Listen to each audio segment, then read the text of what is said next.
Astaghfirullah. Bismillahirrahmanirrahim. Assalamualaikum warahmatullahi wabarakatuh. Alhamdulillah wassalatu wassalamu ala rasulillah wa ala alihi wa sahbihi wa mawalah wa la hawla wa la quwata illa billahi wa ba'du.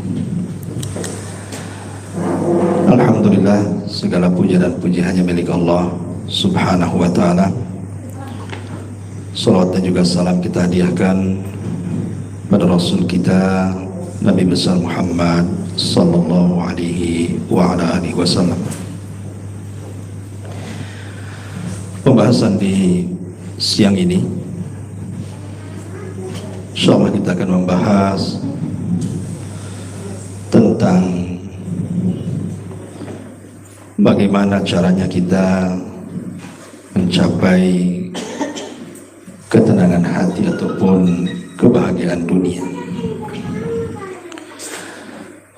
Ma'asyiral muslimin wal muslimat rahimani wa rahimakumullah.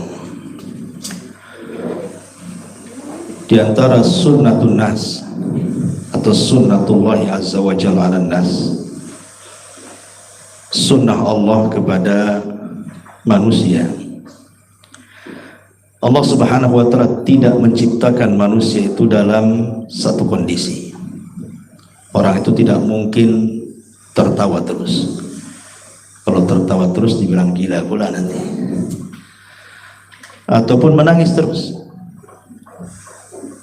Artinya terkadang tertawa, terkadang menangis. Terkadang bahagia, terkadang sedih. Makanya Allah subhanahu wa ta'ala mengatakan, wa tilkal ayyam nudawiluha bainan nas. Namanya hari-hari itu kan diputarkan oleh Allah subhanahu wa ta'ala di tengah-tengah manusia. Makanya dalam peperangan Rasul pun kadang Rasul menang di perang Badar, kalah pula di perang Uhud. Artinya kadang menang, kadang kalah. Dan itu termasuk sunnatullah yang harus setiap manusia hadapi.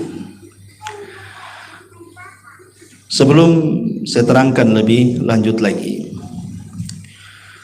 tentu ada hal-hal dalam kehidupan ini yang terkadang perkara-perkara tersebut menjadikan kita sedih, kepikiran, bingung, stres untuk menghadapinya, sehingga susah sekali untuk mencapai kebahagiaan. Dan itu ada beberapa perkara. Tentu perkara yang paling tinggi dari semua kebingungan manusia, stresnya manusia, umumnya adalah bicara tentang harta. Umumnya bicara soal dunia, soal harta.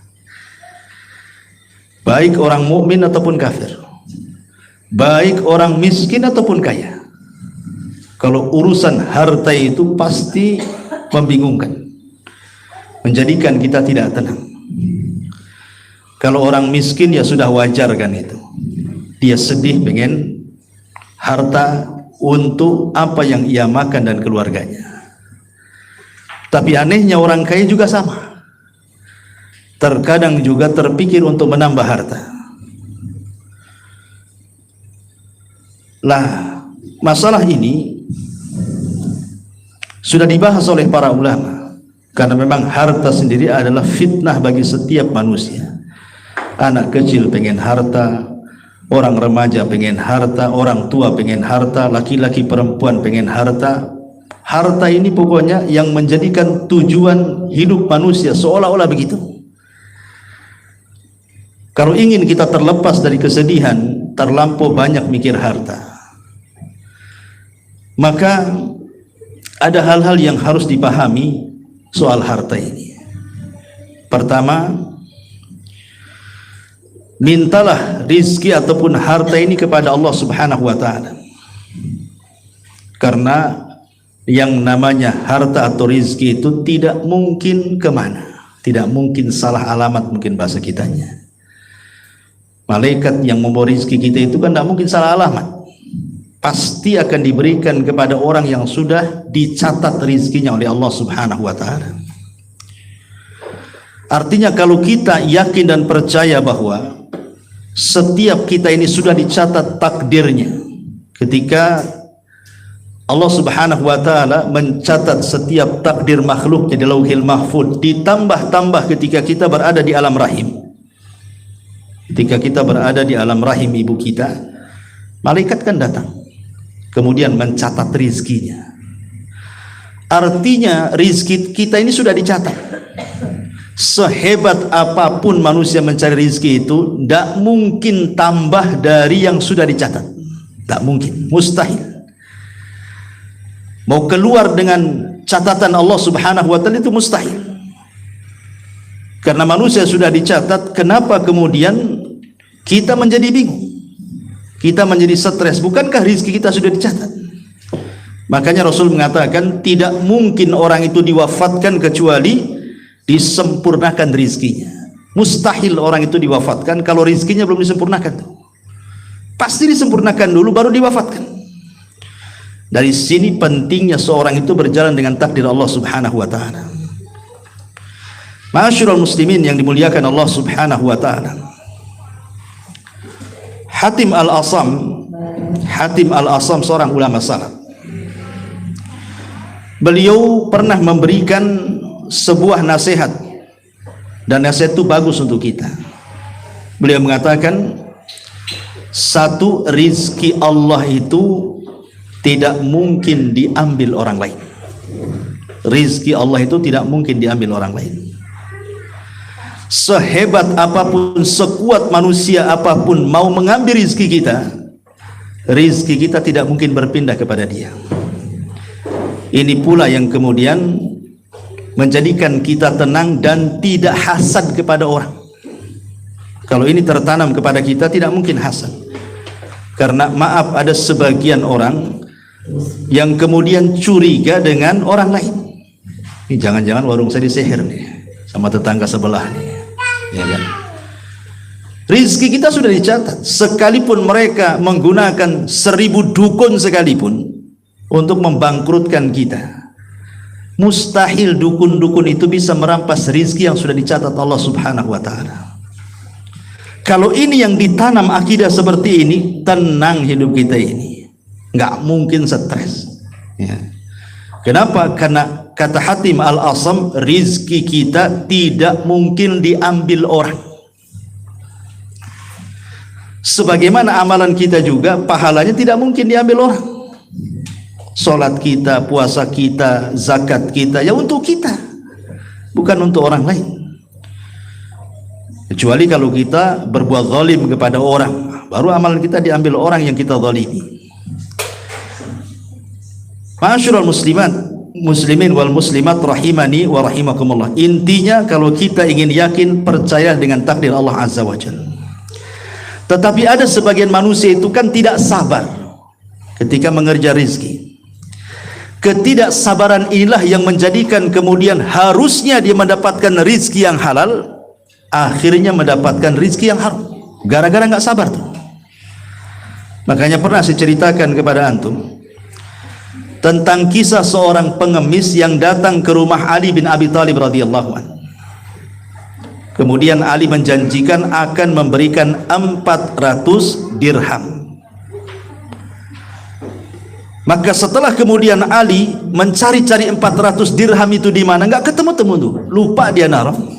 Manusiawi gitu. Ali juga manusia, kadang-kadang lupa, kayak kita juga lupa naruh kunci mobil, kunci motor, kadang-kadang lupa. Celakanya ingatnya waktu sholat pula tuh. Waktu sholat, iya. Waktu sholat pula ingat itu ya. Jadi Ali radhiyallahu an akhirnya karena kelamaan mencari uang, pengemis ini seolah-olah dibohongi. Betul tak Ali ini mau ngasih nih? Jangan-jangan janji saja. Akhirnya dia marah pergi. Sebelum pergi dia mencuri pelana kudanya Ali radhiyallahu an. Qadarullah setelah dia pergi, baru saja mencuri kemudian pergi, uang itu pula ketemu. Kemudian dia bergegas mencari peminta-minta itu, tapi sudah pergi. Malah yang datang pembantunya dan menceritakan bahwa pelana kuda kita hilang, wahai Amirul Mukminin.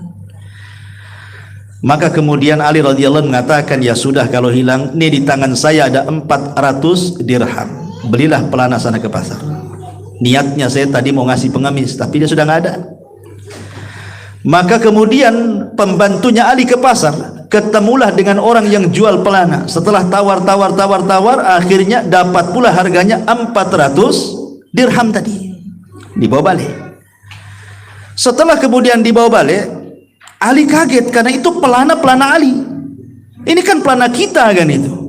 Dari mana kau dapat katanya? Aku beli dari orang yang sifat-sifatnya begini katanya. Kata Ali, Allahu Akbar katanya. Kalau seandainya pengemis itu mau sabar, maka dia akan dapat 400 dirham dengan cara halal. Ketika tidak sabar, dia mendapatkan dengan cara haram. Kan kalau sabar dia dapatkan halal karena dikasih.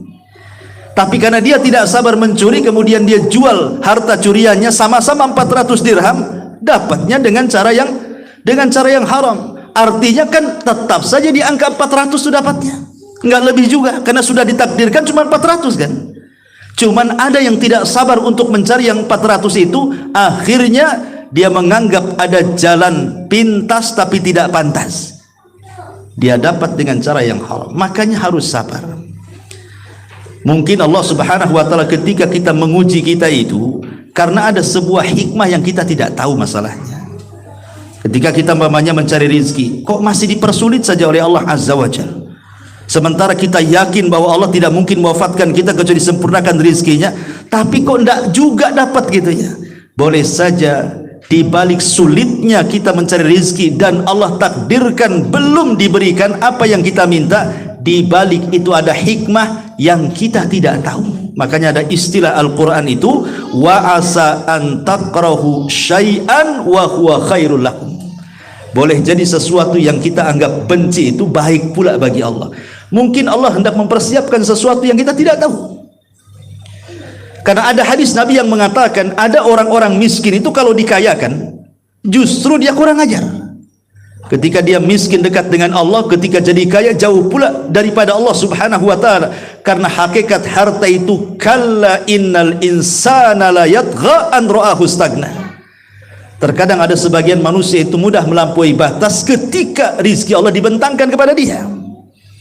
Ada orang-orang yang sengaja Allah tidak kayakan supaya tidak kurang ajar dengan Allah.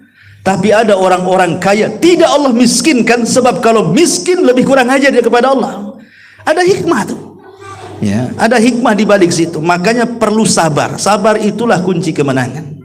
Sabar, doa dan usaha itu adalah kunci kemenangan hidup. Ini yang pertama. Yang membuat orang bingung itu biasanya bicara soal harta ya. Kemudian apa lagi? Masalah anak. Biasanya orang yang sudah berkeluarga, yang buat bingung selanjutnya biasanya anaknya. Terpikir anak ini kalau sudah besar jadi apa, mau sekolah di mana, sementara tidak ada biaya menyekolahkan, kasihan juga nanti masa depannya, bla bla bla bla macam-macam. Kalau sudah mikir anak itu bingung orang tuh. Karena mungkin juga berawal dari faktor ekonomi kan itu. Jangan lagi bicara orang miskin ngurus anak, orang kaya saja yang sudah punya uang kadang-kadang stres tuh mikirin anak tuh. Jelas-jelas dunia di hadapan dia tuh. Stres kenakalannya luar biasa, kena narkoba, kena pergaulan bebasnya, macam-macam. Orang ini kadang-kadang stres gara-gara anak tuh. Sebenarnya solusinya adalah kalau anak kita ingin baik sesuai dengan apa yang orang tua inginkan, itu kuncinya cuma dua saja sebenarnya. Pertama, orang tuanya bertakwa kepada Allah. Arti takwa itu menjalankan perintah, menjauhi larangan, menikmati yang dihalalkan, menjauhi yang diharamkan. Itulah takwa. Yang kedua, perbaiki orang tuanya. Perbaiki, jadi orang tua yang saleh bagi anak-anaknya. Saya ambil satu kisah dalam Quran. Dalam surah Al-Kahfi itu ada kisah tentang Nabi Musa dan Khidir, di mana ketika Nabi Musa alaihi salatu wasallam belajar kepada Khidir, itu salah satu pelajarannya apa? ketika Khidir dengan Musa kehabisan bekal, masuk pula ke kampung, satu kampung bakhil semua. Bayangkan ada kampung bakhil, satu kampung bakhil semua. Mau minta dijamu tuh nggak ada yang mau jamu. Akhirnya kemudian Musa dan Khidir keluar dari kampung ini dan hendak mencari kampung yang lainnya. Di perbatasan kampung rupanya ada rumah yang hampir roboh. Tidak tahu siapa penghuninya. Tiba-tiba kemudian Khidir mengatakan kepada Musa, wahai Musa, berhenti dulu, kita perbaiki rumah ini. Musa heran, kita ini lagi lapar, perlu makan. Kalau memperbaiki rumah yang jelas-jelas penghuninya adalah supaya dapat upah untuk beli makan, kan itu. Ini rumah-rumah tua sudah mau roboh, nggak jelas siapa penghuninya, kok main diperbaiki, lah upahnya apa, kan itu ya. Tapi kan syarat belajar kepada Khidir kan tidak boleh banyak tanya masalahnya. Kalau banyak tanya diusir. Terpaksalah Musa diam saja. Akhirnya diperbaikilah rumah itu sampai selesai. Lah di antara takwilnya, ketika sudah selesai pertemuan Khidir dan juga Musa, Khidir baru bercerita, kenapa kita memperbaiki rumah yang hampir roboh di perbatasan kampung yang semua penghuninya bakhil. Kata Khidir, di bawah rumah itu ada harta yang sangat banyak. Kalau Khidir mau kan, kalau dia kan sedang kelaparan kan, bisa aja diambil hartanya kan ya. Tapi dia seorang nabi, itu bukan hak milik dia, itu milik orang lain. Itu di bawah rumah itu ada harta karun. Kalau rumah itu roboh kemudian harta karunnya nampak, ini satu kampung orang bakhil pasti akan mengambilnya. Karena orang bakhil itu, kenapa orang itu bakhil? Karena rakus dengan harta. Orang bakhil itu kan karena rakus dengan harta dia, makanya dia bakhil. Lah kita perbaiki karena rumah itu milik dua anak yatim. Dua anak yatim itu ada di kota, dan kedua orang tuanya adalah soleh dan soleha. Syahidnya apa? Wa kana abuhuma soleha. Kedua orang tuanya soleh. Syahidnya di sini ketika Khidir mengatakan karena kedua orang tuanya saleh, ketika kedua orang tuanya meninggal, Allah kirim para malaikat. Allah kirim orang-orang baik untuk menjaga anaknya itu. Makanya tidak perlu sedih, tidak perlu takut tentang kondisi masa depan anak. Kalau kita bertakwa kepada Allah, kemudian berusaha memperbaiki diri, maka anak kita akan dijamin oleh Allah Subhanahu wa taala. Umumnya anak itu rusak itu karena orang tuanya rusak. Karena yang paling banyak merusak anak itu orang tua. Itu kata-kata Ibnul Qayyim rahimahullah ta'ala. Kebanyakan yang merusak anak itu orang tua, bukan pergaulan. Pergaulan itu dampak dari orang tua tidak bisa merawat anak, akhirnya dia bergaul dengan pergaulan yang gak bagus. Tapi awalnya dari orang tua. Jadi kalau orang tuanya soleh, orang tuanya takwa, orang tuanya baik, insya Allah anaknya juga akan baik. Karena Allah kirim para malaikat untuk menjaganya. Hatta pun kalaupun orang tuanya sudah meninggal, pasti anaknya akan baik. Saya akan ceritakan. Ada dua khalifah di zaman kerajaan dulu, di zaman kerajaan Bani Abbasiyah. Pertama Umar bin Abdul Aziz, yang kedua Hisham ibnu Malik. Umar bin Abdul Aziz dan Hisham ibnu Malik, atau Sulaiman ibn Malik. Umar bin Abdul Aziz itu kan terkenal tuh khalifah yang sangat adil. 2 tahun kekuasaannya tidak ada orang miskin di negaranya. Dia berkuasa 2 tahun saja, tapi tidak ada orang miskin di zamannya. Sampai orang bersedekah bingung nyari orang fakir. Kenapa? Karena dia berusaha untuk mempraktekkan zakat dan berusaha meniadakan pajak. Jadi zakat ini yang dikelola tuh. Lah ketika kemudian Umar bin Abdul Aziz rahimahullahu ta'ala meninggal dunia. Umar bin Abdul Aziz itu anaknya banyak, 11. Anak Umar bin Abdul Aziz 11 ya. Padahal dia khalifah, orang nomor 1 loh, khalifatul Islam di zaman itu. Siapa yang tidak kenal Umar bin Abdul Aziz?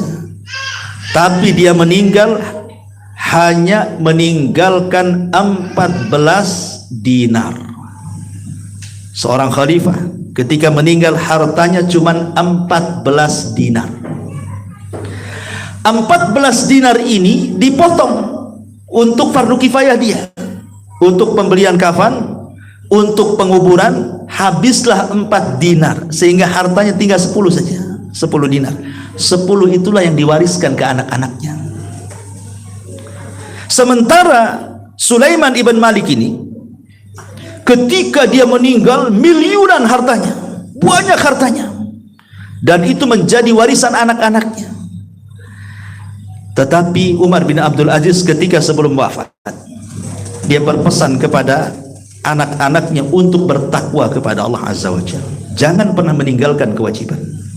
Kemudian setelah itu dia berwasiat bahwa anaknya dititipkan kepada Allah, bukan dititipkan kepada manusia. Kemudian dia meninggal. Sementara Sulaiman ibn Abdul Malik, dia wariskan seluruh kekayaan kepada anak-anaknya tanpa berwasiat apapun, karena merasa senang sudah anak-anaknya terpenuhi dengan kekayaannya. Yang namanya waktu itu terus berjalan, ikhwan, ya, tahun demi tahun. Besarlah anak-anak Umar bin Abdul Aziz. Subhanallah, Allah bentangkan rizkinya. Semua menjadi orang kaya, menjadi orang soleh dan bertakwa. Dan mereka ahli sedekah, tak tanggung-tanggung sedekah mereka setiap hari ribuan dinar. Sementara putra daripada Sulaiman ibn Malik hartanya habis, kemudian anak-anaknya menjadi gelandangan dan pengemis. Lihat. Jadi sebenarnya yang diwariskan orang tua itu bukan harta, karena harta kan bisa habis. Sulaiman ibn Malik kurang apa coba? Khalifah loh. Ketika meninggal hartanya untuk anaknya ludas juga habis, anaknya jadi gelandangan. Sementara Umar bin Abdul Aziz sama sekali tidak menitipkan warisan hartanya yang banyak, hanya beberapa dirham saja. Tapi dia wariskan wasiat ketakwaan dan dia titipkan anaknya kepada Allah Subhanahu wa taala. Akhirnya anaknya semua menjadi anak-anak yang saleh, pengusaha yang sukses, dan bersedekah setiap hari ribuan dinar. Luar biasa, ikhwan. Ya kan? Dari sini ma'asyiral muslimin yang dimuliakan, kenapa orang tua sedih gara-gara anak? Karena orang tuanya tidak bertakwa dan tidak berusaha untuk memperbaiki diri. Itu sebenarnya kuncinya di situ. Ini yang kedua. Yang ketiga, apalagi yang membuat Anda bingung itu? Biasanya masa depan. Orang bingung itu gara-gara mikirin masa depan biasanya. Cemana nih masa depan saya, perusahaan saya, warung saya, usaha saya, bagaimana nasib keluarga. Pasti orang bicara soal masa depan tuh biasa. Orang belum terjadi sudah bingung dulu tuh, sudah stres dulu, kepikiran tuh apa yang akan terjadi besok, lusa, tahun depan, udah bingung dulu kita kan. Ma'asyiral muslimin yang dimuliakan Allah Subhanahu wa taala, kalau kita tidak ingin bingung soal masa depan, apa yang kita akan makan, apa yang kita akan minum, apa yang kita akan dapati, sebenarnya tidak perlu bingung. Ada hadis, pegang satu kaidah. Hadis Nabi sallallahu alaihi wasallam, wasiat Rasul kepada Mu'adz ibnu Jabal atau kepada Abdullah ibn Abbas radhiyallahu anhu. Jadi Abdullah ibn Abbas radhiyallahu anhu suatu hari dibonceng Nabi. Satu hari dibonceng Nabi itu. Ya. Kemudian kata Nabi sallallahu alaihi wasallam, "Ya gulam, inni u'allimuka kalimah, ihfadillah yahfadka, ihfadillah tajidhu tujahak." Wahai anak muda, saya akan ajarkan beberapa kalimat. Tolong jaga kalimat-kalimat ini.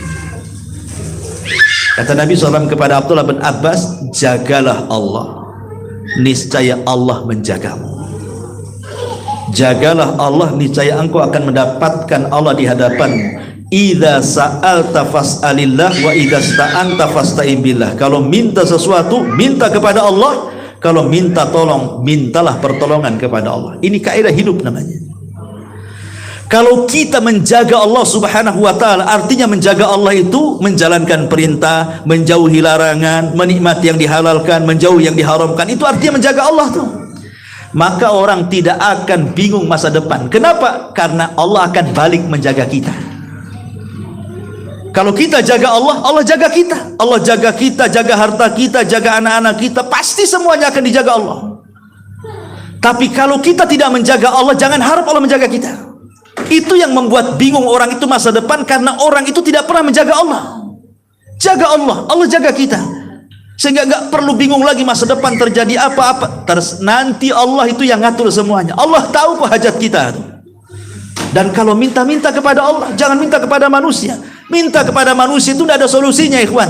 Karena kalau kita ada masalah, kemudian minta dilepaskan dari masalah kepada manusia, manusia yang kita minta supaya menyelesaikan masalah kita, dia pun bermasalah dan dia pun tidak bisa keluar dari masalahnya.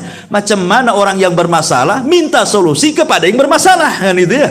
Masalah itu datang dari Allah, minta kepada Allah penyelesaiannya. Selesai. Ya, ini kaidah sederhana sebenarnya.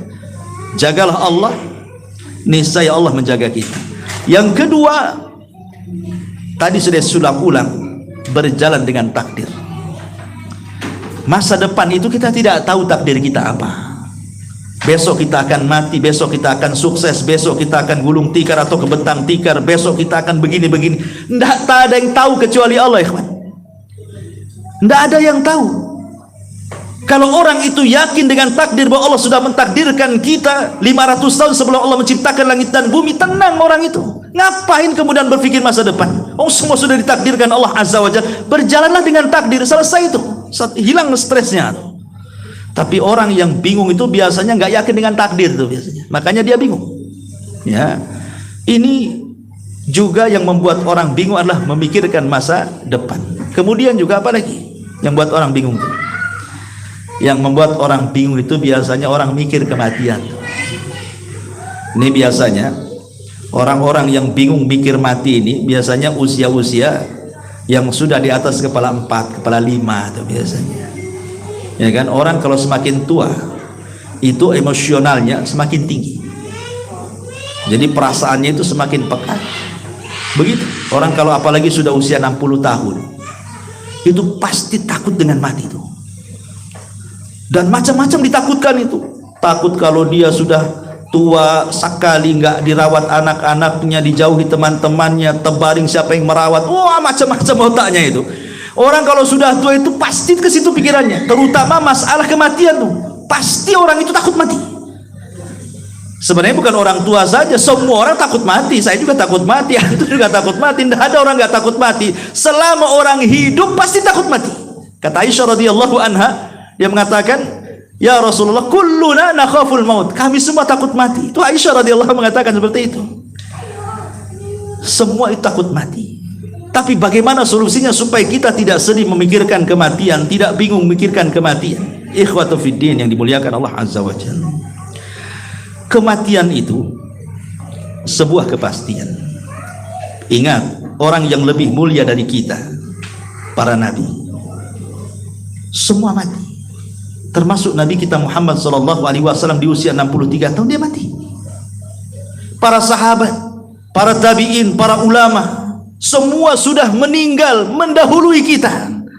Artinya kematian sebuah kepastian, tidak mungkin tidak orang itu pasti mati. Cuman kita kira hanya antrian mati saja. Entah kapan waktunya kita tahu, tidak tahu karena Allah mengatakan wa ma tadri nafsun bi ayyi ardin tamut. Jiwa itu tidak tahu di mana dia meninggal.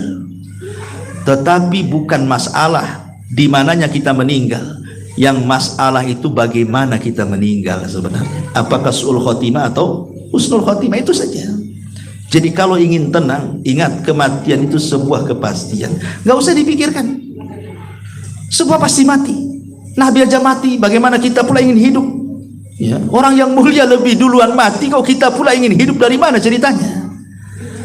Ya, jadi sebuah kematian itu adalah kepastian yang pasti akan dirasakan setiap manusia. Maka nggak perlu dipikirkan, semua kita akan mati. Saya, antum, siapapun akan mati. Ma'asyiral muslimin yang dimuliakan Allah Azza wa Jalla. Apalagi itu yang buat orang bingung nggak bahagia itu? Ini yang paling bahaya. Mikirin omongan orang. Itu biasanya ya. Yang paling stres tuh biasanya mikirin omongan orang tuh. Entah dia bully kita, entah dia fitnah kita, entah dia ngomong apa tentang kita, kemudian kedengaran, kepikiran itu. Ada orang yang mati pelan-pelan karena mikir ucapan orang, ikhwan. Karena ucapan orang itu lebih bahaya dibandingkan pukulannya. Makanya ada istilah, lebih baik sakit gigi daripada sakit hati katanya. Kan itu ya. Ma'asyiral muslimin yang dimuliakan Allah Azza wa Jalla, begini yang harus Anda ketahui. Manusia itu sejak Allah ciptakan, yang pertama kali siapa? Adam dan Hawa. Adam dan Hawa itu memang sudah bicara. Jadi manusia itu diciptakan itu memang untuk bicara. Itu harus dipahami. Semua manusia diciptakan Allah itu bicara. Ya, yang bisu itu 1-2 saja, tapi umumnya manusia itu kan bicara. Sejak zaman Allah menciptakan Adam itu sudah bicara. Namanya Adam Hawa itu. Semua manusia memang diciptakan bisa bicara. Tapi yang harus Anda pahami bahwa manusia diciptakan untuk bicara bukan berarti dia diciptakan untuk membicarakan kita. Tidak. Kalaupun dia membicarakan kita itu ya mungkin sekali-kali. Tidak mungkin dia bicara kita terus saja. Nanti lama-lama sariawan dia. Masa dia ngomongin kita dari mulai lahir sampai dia wafat? Mana ada ceritanya? Itu sekali-kali saja karena lagi benci dengan kita. Sebab pandangan orang benci itu yang baik jadi buruk, tapi pandangan orang cinta terbalik. Orang sesuatu yang buruk pasti baik. Ya kan? Kalau orang sudah senang sama kita, nggak dipandang keburukan kita itu, yang dipandang kebaikannya. Tapi kalau sudah benci kita, jangan harap dia bicara kebaikan kita, yang ada keburukannya saja. Itulah fitrah manusia. Ini yang pertama. Manusia itu diciptakan memang harus bicara, tetapi tidak diciptakan untuk bicara kepada kita selamanya. Pasti ada waktu berhentinya. Tunggu berhentinya sajalah. Biarkan dia ngomong dulu. Nanti lama-lama capek sendiri. Ya, ini yang pertama. Yang kedua, karena manusia akan bicara seterusnya dan tidak mungkin berhenti manusia itu. Tapi satu sisi tidak mungkin pula dia membicarakan kita terus. Yang kedua, ingat bahwa bicaranya manusia kepada kita tidak mungkin merubah takdir Allah. Ingat itu. Manusia mau ngomong apa tentang kita, tidak mungkin takdir Allah berubah. Mustahil. Manusia ngomong apa saja nggak akan merubah takdir. Makanya dari sini kata para ulama, karena ucapan manusia tidak mungkin menolak takdir, jadikan omongan manusia itu sama saja, baik dia ketika memuji kita ataupun mencela kita, jadikan sama pujian dan celaan. Kalau orang bisa ini menyeimbangkan, tidak melebihkan antara pujian dan celaan, tenang hidupnya. Mau dia muji kita, alhamdulillah. Mau dia mencela kita, innalillah. Selesai, nggak usah berubah hati kita ini. Karena ucapan manusia tidak mungkin membakar kulit kita gitu seperti api membakar kita, tidak. Cuman yang dibakar itu hati kita saja. Nah, sengaja dibakar-bakar. Janganlah kemudian sudah orang itu hendak menghembuskan api ke hati, kemudian kita pula membakarkan hati dia, bakar-bakaran nanti ujung-ujungnya itu. Nah, ini nggak akan bahagia, kepikiran selamanya. Maka ingat bahwa Nabi SAW adalah panutan yang paling hebat dalam persoalan ini. Mengaca kepada kehidupan Nabi. Ingat, mengenal sejarah Nabi itu bukan mendengar sejarah kelahirannya di Mekah tanggal 12 hari Senin tahun gajah, kemudian istrinya siapa, pamannya siapa, dia di Mekah hijrah ke Madinah, dan bukan hanya sebatas itu bicara sejarah itu. Tapi sejarah itu dibicarakan dan diceritakan kepada kita untuk diambil ibrah dan pelajaran. Sebagaimana kalau seandainya ada suami istri bercerai, Nabi juga bercerai. Sebagaimana ada orang bercerai rujuk, Nabi juga rujuk. Ya. Sebagaimana ada orang yang kehilangan anaknya karena meninggal, Nabi lo anak-anaknya meninggal semua. Yang laki-laki itu. Qasim meninggal waktu bayi, Ibrahim meninggal waktu bayi. Kemudian Ibrahim yang terakhir meninggal juga di usia 10 tahun 8 bulan, meninggal juga di waktu bayi. Apalagi termasuk juga kalau kita lo diejek manusia, Nabi juga diejek manusia, gitu maksudnya. Nabi lebih parah lagi diejeknya kan, dikatakan gila, dikatakan tukang sihir. Kita saja dianggap umpamanya Anda nih seorang pengobat, ya entah jadi sinsai gitu ya. Banyak Pak Selamat itu kan tukang akupuntur tuh, dituduh dukun, terima nggak? Jangan pergi tuh dukun itu katanya. Marahlah kan gitu. Saya ini praktek akupuntur kok dibilang dukun pula. Apa nggak emosi kita kan? Nabi dibilang dukun. Nabi dibilang pemecah belah, Nabi dibilang gila. Coba bayangkan, ada nggak pernah antum dibilang-bilang orang gila tuh? Nabi lo celaannya lebih luar biasa. Bahkan orang munafik pernah ngomong di hadapan Rasul, "Sammin kalbak, sammin kalbah yakuluka," katanya. Gemukan anjing itu, lama-lama dia akan memakan tuannya, katanya. Bayangkan Nabi dianjing-anjingkan sama orang munafik. Ya. Jadi Abdullah bin Ubay bin Salul ngomong sama orang-orang Muhajirin itu. Ketika itu kan terjadi masalah Muhajirin dengan Ansor. Maka munafik berdiri di tengah-tengahnya Abdullah dan mengatakan kepada Rasul, "Samin kalba yakuluka," katanya. "Samin kalbaka yakuluka." Gemukkan anjingnya. Anjing pula memakan kalian, katanya. Coba, Nabi dibilang anjing sama orang munafik. Segitulah celaannya gitu ya. Orang-orang munafik kepada Nabi SAW. Pertanyaannya, apakah Rasul membalas? Tidak, Rasul tidak membalas. Kenapa? Karena tujuan Nabi SAW bukan membalas setiap orang yang mencela kepada dia. Kalau kita sehari-hari membalas orang yang mencela kepada kita, habis energi kita di situ. Gitu maksudnya. Tujuan kita diciptakan untuk itu, bukan untuk itu loh. Tujuan kita diciptakan untuk ibadah. Biarkan orang bicara, bahasa yang sering kita gunakan itu, biarlah anjing menggonggong, kafilah tetap berlari. Berlari ke berlalu, berlari saja biar cepat lah. Masyurul muslimin yang dimuliakan Allah Azza wa Jalla. Jadi jangan pedulikan. Nabi nggak mau pedulikan. Kalau Nabi loh seandainya melayani setiap orang yang mencelanya, kapan dia berdakwah dia? Asli itu aja yang dilayani kan? Nggak tenang hidupnya. Jangan pedulikan. Biarkan mereka bicara. Nggak akan bahagia nanti kalau kita pedulikan orang itu. Biarkan dia bicara. Sampai kapan dia menuduh kita, memfitnah kita, membuli kita itu? Nanti ada waktunya Allah Subhanahu wa Ta'ala akan gunakan karmanya kepada kita. Karena siapapun yang berusaha untuk menyingkap aib orang, Allah singkap aibnya walaupun dalam rumahnya. Kan begitu hadisnya. Siapa yang mencari-cari aib orang, pasti Allah akan kirim orang yang akan membongkar aib dia. Walaupun dia sembunyi di rumahnya, dibongkar juga oleh Allah. Karena setiap manusia itu punya aib, ikhwan.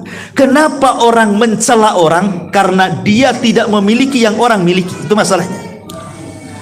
Di antara sebab hasad itu apa? Kan sebab mencela orang itu karena hasad. Kenapa hasad muncul? Karena biasanya hasad itu muncul karena dia tidak punya yang orang lain punya. Makanya dia hasad mencela orang itu. Kalau dia kemudian hasad gara-gara pamannya kita ini pinter, kemudian dijelek-jeleki gitu, sesungguhnya dia tidak punya kepintaran, makanya dia hasad. Kalau dia mencela agama kita, sesungguhnya dia tidak punya agama. Kalau dia mencela kehormatan kita, sesungguhnya dia yang tidak punya kehormatan. Begitulah sebenarnya sebab orang hasad itu, karena dia tidak punya apa yang orang punya. Jadilah hasad mencela orang akhirnya. Tenang hidup ini kalau begini, ya. Ingat Nabi. Karena umumnya di masyarakat, kira-kira apa coba yang dicela manusia kepada kita itu? Kehormatan. Ini yang banyak kan, orang itu biasanya mencela kita karena kehormatan. Aisyah radhiyallahu anha lebih hebat lagi dicela kehormatannya. Dituduh berzinah dengan Safwan ibn Mu'attil. Aisyah radhiyallahu anha dicela kehormatannya. Gara-gara dia kemudian ketinggalan pasukan, datanglah seorang sahabat namanya Safwan ibn Mu'attil menolong dia. Kemudian berjalan berdua, pada Aisyah naik di atas unta, Safwan ini yang menggiring sampai ke pasukan. Ditengok orang-orang munafik, ada kesempatan mencela Nabi, dituduh Aisyah berzina dengan Safwan. Siapa yang tidak sakit hati coba? Istrinya dituduh berzina dengan orang, padahal istrinya yang dicintai dia tuh, Nabi SAW. Jadi kalau seandainya kita dicela kehormatan kita, orang yang lebih mulia dari kita, Rasul dan Aisyah radhiyallahu anha, dicela juga kehormatannya, toh sama saja. Tapi lihat, Nabi SAW tetap diam dan menunggu solusi dari Allah Subhanahu wa Ta'ala. Artinya kalau kita dicela orang, kembalikan kepada Allah, biar Allah yang membalasnya, selesai itu. Apalagi yang dicela orang itu, ya, agama, ya, Jurayz Al-Abid di zaman Bani Israel. Ada orang yang ingin kemudian hasad gara-gara Jurayz ini dipuji banyak manusia dari kalangan Bani Israel karena dia ahli ibadah. Akhirnya kemudian dikirim seorang pelacur kan, supaya bisa menggoda Jurayj dan berzina dengan dia. Tapi Jurayj tetap di atas keimanannya. Mau digoda wanita cantik pun tidak tergiur sama sekali. Kita mah tidak digoda saja kita goda orang. Apalagi digoda ya, nggak goda saja kita goda orang. Ya. Jurayj ini digoda, nggak goyang tuh keimanannya. Akhirnya pasang pelacur ini berzina dengan penggembala kambing, hamil pula, lahirlah anaknya. Dituduh ini anaknya si Jurayj katanya. Satu Bani Israel datang, dipecahkan, dihancurkan tempat ibadahnya, dipukuli Jurayj hampir mati. Tapi Jurayj mengatakan, tunggu dulu, tuduhan kalian tidak benar. Berikanlah waktu untuk sholat 2 rakaat, jangan kau bunuh aku dulu katanya. Akhirnya sholat 2 rakaatlah dia, kata Jurayj, mana bayinya, datangkan kemari katanya. Dicubit bayinya. Man abuk, siapa bapakmu? Kata bayi itu, ajaib bisa bicara. Abi ra'il ghanam, bapakku penggembala kambing. Wah, orang kaget semua. Rupanya bukan Jurayj pelakunya. Ya. Cuman masalahnya bayi yang bisa bicara yang dicubit itu cuma di zaman Jurayj. Kalau sekarang mau dicubit bayi kan tetap aja kan bicara. Anak siapa kamu? Anak siapa kamu? Sempat dia ngomong anakmu apa enggak, pusing tuh. Gitu ya. Ya, jadi itu kan bayi ajaib di zaman itu. Ya. Ma'asyiral muslimin yang dimuliakan Allah Azza wa Jalla. Jadi yang harus dipahami, kalau kita tahu sejarah Nabi, bagaimana Rasul kemudian bersikap kepada orang yang bicara kepada dia, maka di sini ada kesimpulan, jangan pernah pedulikan ucapan orang. Itu intinya. Jangan mempedulikan ucapan orang. Makanya dalam surah Al-Kahfi sering saya jelaskan pada antum ini. Dalam surah Al-Kahfi itu dijelaskan bahwa Ashabul Kahfi itu 7 anak muda dan yang ke-8-nya seekor anjing. Itu kan mau dibunuh sama kerajaan Romawi gara-gara tidak mau menyembah berhala. Anak-anak muda ini bukan anak-anak muda miskin, orang susah, tidak. Semua anak pejabat, orang kaya, punya kedudukan, tapi mempertahankan agamanya. Akhirnya dia dikejar mau dibunuh. Akhirnya Allah Subhanahu wa ta'ala ilhamkan agar mereka sembunyi di gua. Masuk mereka ke dalam gua. Kemudian sampai di gua mereka istirahat, tertidurlah kemudian 7 orang Ashabul Kahfi ini. Subhanallah, bukan sehari 2 hari tidur, 300 tahun, 3 abad lebih.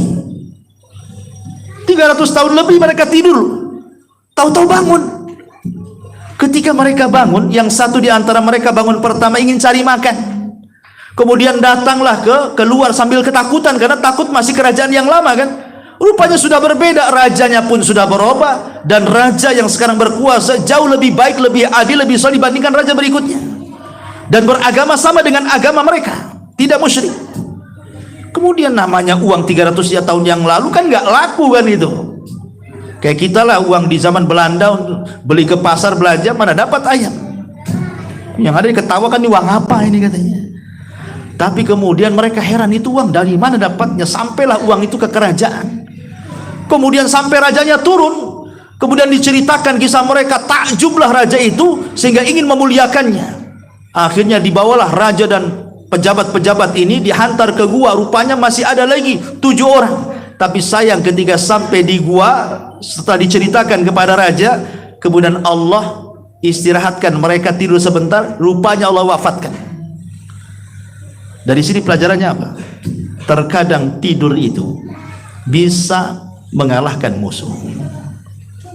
Ashabul Kahfi ini menumbangkan kerajaan zalim di zamannya, bukan dengan senjata, tidak, kan gak ada perang, kan tidur saja itu. Ketika bangun rajanya sudah mati, sudah runtuh kerajaannya, ganti dengan kerajaan yang lain. Artinya mengalahkan musuh itu tidak mesti dengan senjata, cukup dengan tidur gitu maksudnya. Tidur aja dan dikalah itu musuh tuh. Ya. Ashabul Kahfi kan tidur tuh. Ustaz, saya sudah tidur, kepikiran juga. Ya, malah nggak bisa tidur. Minum CTM. Ya, atau apa tuh, antimo atau apa. Kurang 2 pil, 3 pil. Karena saya pernah minum 3 pil tuh langsung tidur gak bangun-bangun itu. Ya. Bukan suruh tidur maksudnya. Kalimat ibrahnya di sini, tidur di sini artinya jangan dipedulikan. Kayak orang tidur nggak peduli orang. Orang tidur mana peduli orang kan? Jadi jangan pedulikan. Walaupun kita tidak tidur, jangan pedulikan ucapan orang itu. Kalau dipedulikan, setan masuk nanti. Ya, jangan pedulikan seperti Ashabul Kahfi itu. Nggak usah pedulikan, nanti dia kalah sendiri, kan capek sendiri kalau nggak dilayan itu. Musuh kita kan supaya kita melayan, sehingga mereka pengen tahu kekuatan kita apa. Tapi kalau diam saja lama-lama, biarin aja lah. Capek juga, nggak ada perlawanan kan gitu ya. Nanti lama-lama juga mundur dengan teratur itu orang-orang itu. Maka jangan pedulikan mereka. Kemudian yang perlu lagi, ingat bahwa ucapan manusia itu tidak menambah umur kita dan juga tidak mengurangi umur kita. Dia tidak menambah umur, tidak mengurangi umur, tidak menambah rizki, tidak juga mengurangi rizki. Dan terkadang orang-orang yang mencela kita lebih dulu mati daripada orang dicelanya. Nabi SAW pertama dicela oleh siapa? Abu Lahab. Ketika pertama dakwah di Bukit Sofa, dikumpulkan kerabatnya, datang Abu Lahab mencaci maki Rasulullah. Taban laka sairul yawm, celaka semua hari ini untuk wahai Muhammad. Alihada jama'tana, untuk ini kau kumpulkan kami, katanya. Habis dicela sampai turun tabat yada Abi Lahab wa tab, itu karena mencelanya Abu Lahab kepada Rasul. Pertanyaannya, siapa yang mati duluan? Abu Lahab mati duluan. Abu Lahab mati duluan setelah terjadi perang Badar itu. Tapi dia tidak mati di perang Badar karena dia pengecut, tidak mau ikut perang. Dia nyewa orang untuk mewakilkan orang di perang Badar. Tapi setelah perang Badar, kemudian dia terserang penyakit, mati. Coba, terkadang orang yang mencela mati duluan tuh. Pamannya ada orang mencela kita, mudah-mudahan dia mati. Kok akan mati duluan? Rupanya dia pula yang duluan mati. Ya. Jadi celaan orang tidak menambah umur, tidak juga mengurangi umur. Umur itu ditentukan Allah.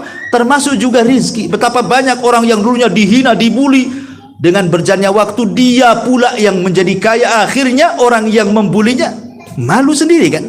Ya. Karena semua rizki sudah diatur manusia. Masyarul muslimin yang dimuliakan Allah Subhanahu wa ta'ala, kembali kepada tema di awal. Lalu apa sih konsep kebahagiaan itu, dan kenapa manusia harus diuji oleh Allah Subhanahu wa ta'ala? Taib, Allah Subhanahu wa ta'ala ada sekitar 8 poin secara singkat ya, 8 poin ini. Yang pertama, kenapa Allah Subhanahu wa ta'ala memberikan ujian sehingga kita terkadang menghalangi untuk tersenyum dan bahagia itu? Satu, Allah menguji kita itu agar Allah memisahkan mana yang mukmin, mana yang kufur, mana yang mempertahankan imannya, mana yang kemudian mudah terjerumus kepada kekufuran, mana yang syukur, mana yang kufur, mana yang iman, mana yang kufur, supaya dipisahkan dengan ujian itu. Seperti kita menguji anak-anak sekolah, kan supaya kita tahu mana yang pintar, mana yang bodoh kan gitu, mana yang nyantol dengan pelajarannya, mana yang tidak gitu kan. Lah Allah juga sama, ketika menguji kita itu untuk memisahkan mana orang-orang yang jujur keimanannya, mana yang dusta dengan keimanannya. Maka Allah Subhanahu wa ta'ala katakan, wala nabluwannakum bisyai'in minal khawfi wal ju' wa naqsim minal amwali wal anfusi wath thamarat wa basyiris sabirin. Dan sungguh kami akan uji kalian dengan sedikit dari ketakutan, takut masa depan, takut mati, takut anak-anak nasibnya gimana gitu ya. Wal ju' ataupun kelaparan, sulit, miskin, susah cari kerja, gaji kecil, dan begitu seterusnya. Wa naqsin minal amwal, kekurangan harta, tiba-tiba hartanya ludes, hartanya kena bakar, kena banjir, kena tsunami, miskinlah dia. Wal anfus, atau jiwanya terancam, mungkin sakit parah, kata dokter ini umurnya sebentar, atau mendengar orang yang punya penyakit ini biasanya nggak lama umurnya, kepikiranlah dia akhirnya kan. Tapi wathamarat, ataupun buah-buahan, hujan tapi tidak berkah.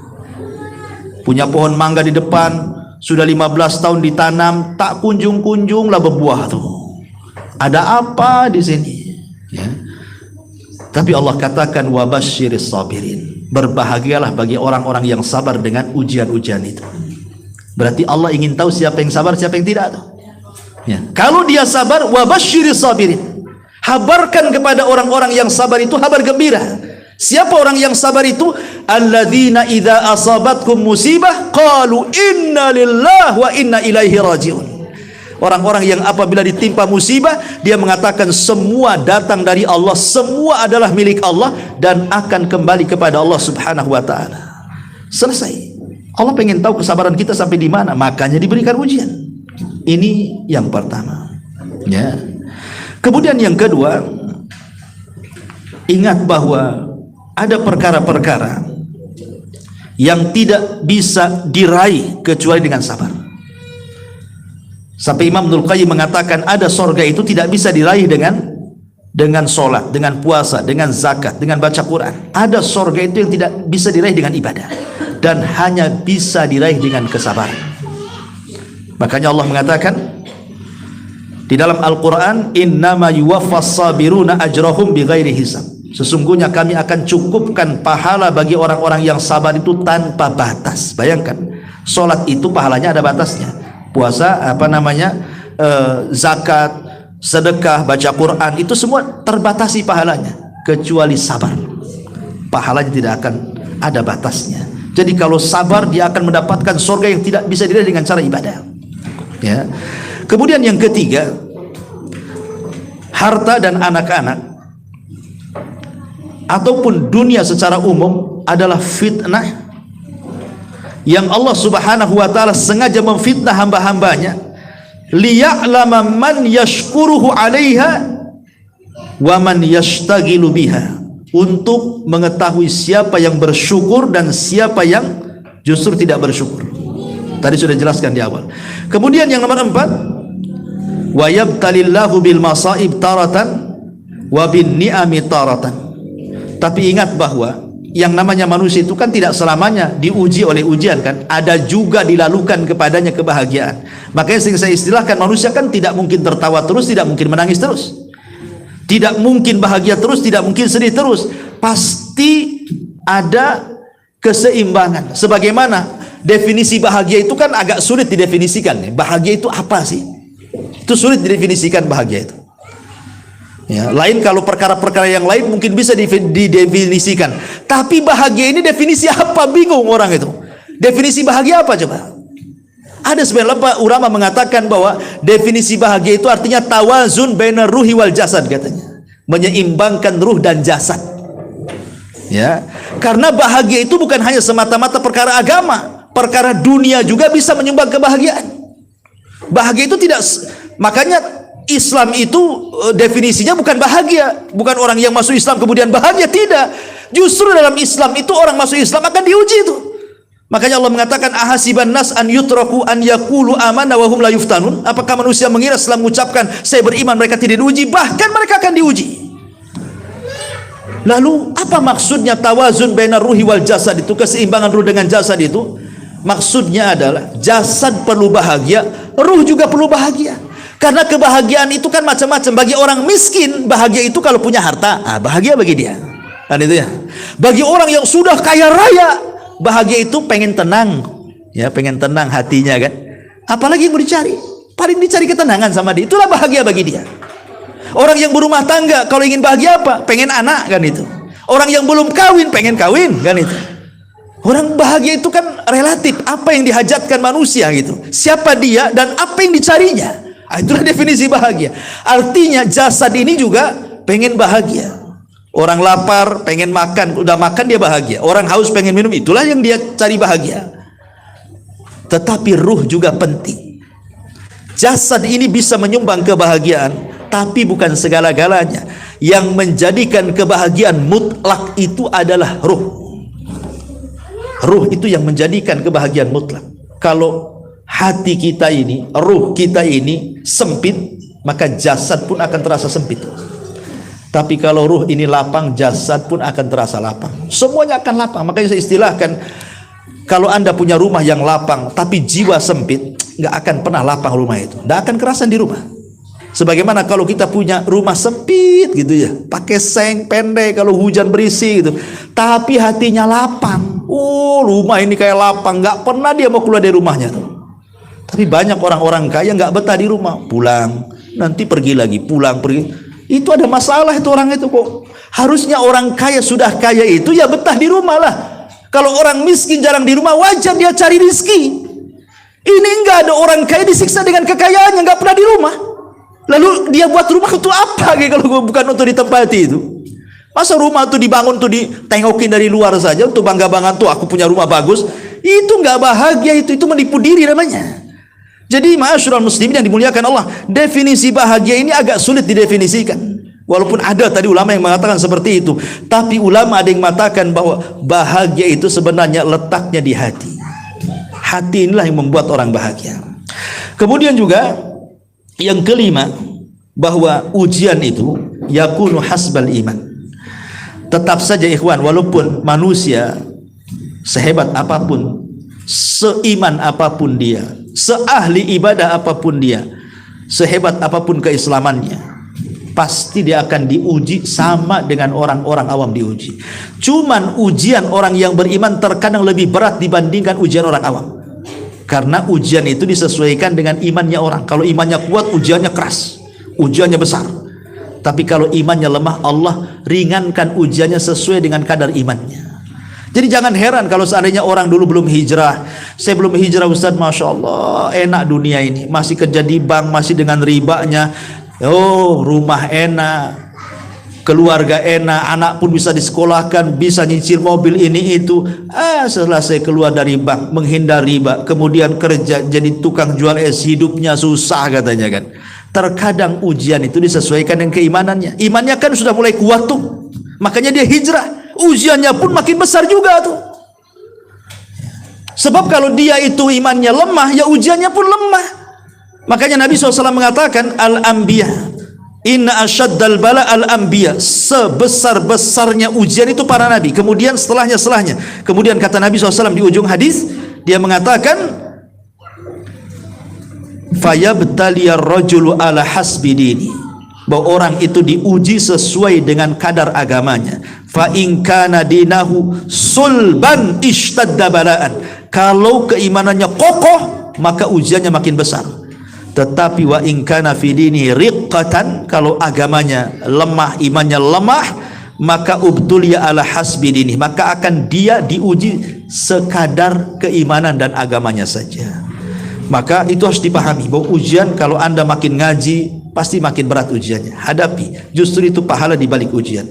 Kemudian yang nomor 6, bahwa terkadang Allah menguji hamba-hambanya itu bukan satu ujian, bi anwa'il bala. Terkadang dalam satu waktu itu Allah Subhanahu wa taala menguji itu berlipat-lipat ujian. Belum selesai ini datang itu, belum selesai itu datang lain lagi, belum kelar yang ini datang lagi yang lain. Terkadang ada yang sifatnya ujian itu beruntun, ya, tidak berhenti itu. Asik terus saja. Sengaja Allah hendak mengangkat derajat kita, menghapus pahala kita, bahkan boleh jadi Allah sudah mempersiapkan surga bagi kita. Kemudian yang nomor 7, bahwa Allah itu rahim dengan hambanya. Karena Allah rahim, maha pengasih dengan hambanya, maka ketika orang diuji oleh Allah Subhanahu wa taala, ujian itu bukan karena kebencian Allah dengan kita, tapi karena kasih sayang Allah dengan kita. Ingat Nabi Ayub diuji berapa tahun? 18 tahun lamanya, dengan luka, dengan borok-borok, benjol-benjol dari kepala sampai kaki, isi nanah dengan darah. Dijauhi manusia, manusia tidak akan mendekatnya. Difitnah manusia, jangan-jangan dia bermaksiat, akhirnya Allah kutuk dia. Diuji luar biasa selama 18 tahun lamanya. Tapi Nabi Ayub hanya mengatakan, qala rabbi inni massaniya dhur wa anta arhamur rahimin. Ya Rabb, aku tahu ujian ini kau yang kasih kepadaku, dan aku yakin tidaklah kau berikan ujian kepadaku kecuali karena kasih sayangmu kepadaku. Jadi ujian yang Allah berikan itu karena sayangnya Allah dengan kita sebenarnya, bukan karena bencinya kepada kita. Sama dengan orang tua dengan anak kan, jangan dikasih jajan dulu tuh, nanti kalau dijajan begini-begini, itu karena sayang orang tua pada anak tuh. Jangan dikasih handphone dulu, nanti dia rusak, itu karena sayang orang tua pada anak. Walillahi mathalul a'la. Allah juga sama seperti itu kepada hamba-hambanya, bahkan lebih, karena kasih sayang Allah jauh lebih besar dibandingkan kasih sayang hambanya kepada manusia. Dan yang terakhir, wa taratan yabtalillahu ibadahu bil masaib li raf'i darajatin wa takfiri sayyiatin, kama qala sallallahu alaihi wasallam, ma yusibul muslimin nasabin wala wasabin wala hamin wala huznin wala adan wala ghammin hatta syauq yushaquha illa kafarallahu biha min khataya. Terkadang ujian itu untuk menghabiskan dosa-dosa kita, menghabiskan kesalahan kita. Karena sekecil apapun ujian itu, entah kita tertusuk duri, kata Rasul, itu sudah bisa menghapuskan kesalahan kita, ya, sudah bisa menghapuskan kesalahan kita. Maka bersabarlah dengan ujian. Inilah diantara adapun sebab-sebab ujian ini sebenarnya saya sudah tulis, ya, sekitar 22 sebab. ya untuk mendapatkan kebahagiaan, tapi karena waktu juga sudah 11.34. Taib, ada tanya jawab sebentar 10 menit. Silakan kita buat tanya jawab 10 menit kalau ada yang bertanya. Tafadhol.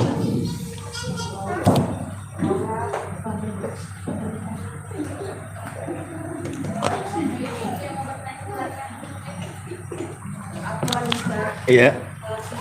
Pakai mic nih. Nah, coba kasih. Kalau kita diuji, kita harus bersyukur atau beristirja. Kalau diuji kita harus Bersyukur atau beristirja. Beristirja. Apa itu? Istinja. Istidrot. Istinja itu cebok dengan batu.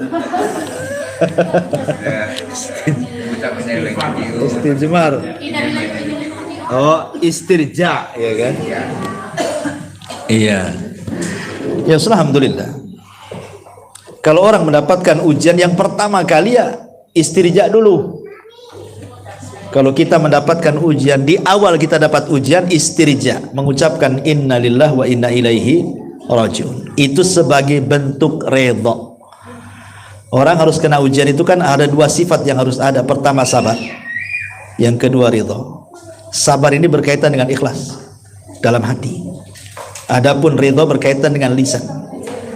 Supaya kita tidak tasakhut, tidak menganggap ujian itu sebagai azab dari Allah, maka katakan innalillahi wa inna ilaihi rajiun. Karena orang yang dapat ujian kematian suaminya, dia ngeraung-raung, siapa nanti ngasih makan anak saya, bukannya innalillahi wa inna ilaihi rajiun kan itu ya, malah pusing dia. Nah, jadi innalillahi wa inna ilaihi wa inna ilaihi rajiun ini bentuk ucapan ridha untuk menghindari kalimat-kalimat tasakhut, kalimat-kalimat yang menolak takdir Allah. Karena ada orang yang mendapatkan ujian itu seolah-olah dia menganggap Allah sedang menyiksa dia, seolah-olah ujian itu ditanggapi sebagai azab bagi dia. Bukan, ujian itu bukan azab. Azab sendiri, ujian sendiri, ya. Jadi Allah Subhanahu wa taala sengaja mengangkat derajat kita, menghapuskan kesalahan kita, dan terkadang menyiapkan surga yang tidak bisa diraih kecuali dengan kesabaran. Dan juga ada tujuan Allah menguji manusia itu. Makanya sering saya katakan, kalau seandainya kita sudah berdoa tiap malam, ya, bertahun-tahun berdoa supaya diangkat dari kemiskinan, supaya diangkat penyakitnya, supaya diangkat musibahnya, kok enggak diangkat-angkat, bukan berarti Allah tidak mendengar doa kita, bukan berarti Allah tidak mengabulkan doa kita, bukan. Terkadang dibalik Allah lambat mengabulkan doa kita karena ada hikmah kebaikan bagi kita yang kita tidak tahu. Jangan suudzon kepada Allah. Boleh jadi Allah itu hendak merencanakan sesuatu yang kita tidak tahu. Yakin itu. Ya, makanya kau kena ujian, cepat katakan innalillah, semua datang dari Allah dan akan kembali kepada Allah. Kalau Allah menguji kita dengan penyakit, badan kita penuh dengan komplikasi penyakit, badan kita loh bukan milik kita. Badan kita milik Allah. Suka-suka Allah. Allah kamu mau kasih gula, mau asam urat, mau kolesterol, mau apa itu badan milik Allah. Dan penyakit juga Allah yang kasih. Makanya tidak perlu tasakhut orang itu. Karena biasanya setan itu lebih cinta kepada orang yang sakit dibandingkan orang yang sehat. Setan itu lebih dekat kepada orang sakit dibandingkan kepada orang sehat. Karena setan takut kalau dia mati husnul khotimah, makanya lebih dekat kepada orang sakit. Dibuatnya was-was macam-macam, sehingga kalau bisa dia mati itu sul khotimah tuh. Ya. Adapun bersyukur ketika kena musibah itu bukan bersyukur karena musibahnya. Gila kalau bersyukur karena musibahnya. Bu, suaminya meninggal, alhamdulillah. Gila lah tuh. Ya. Anaknya meninggal, Bu, alhamdulillah. Warungnya kebakaran, alhamdulillah Ustaz, katanya. Bukan begitu. Mengucapkan alhamdulillah dalam musibah itu bukan kepada musibahnya, tapi kepada nikmat yang tersisa pada dia. Anakmu meninggal, alhamdulillah. Anak saya kan 12. Kalau satu mati kan masih ada kesebelasan. Itu maksudnya. Warungmu kebakar, apa-apa, itu kan satu, warung saya 10, masih ada yang lain. Itu maksudnya alhamdulillahnya itu bukan kepada musibahnya, tapi mengingat nikmat yang masih ada. Itu loh, kakimu sudah diamputasi satu, alhamdulillah, yang satunya kan belum, gitu maksudnya ya.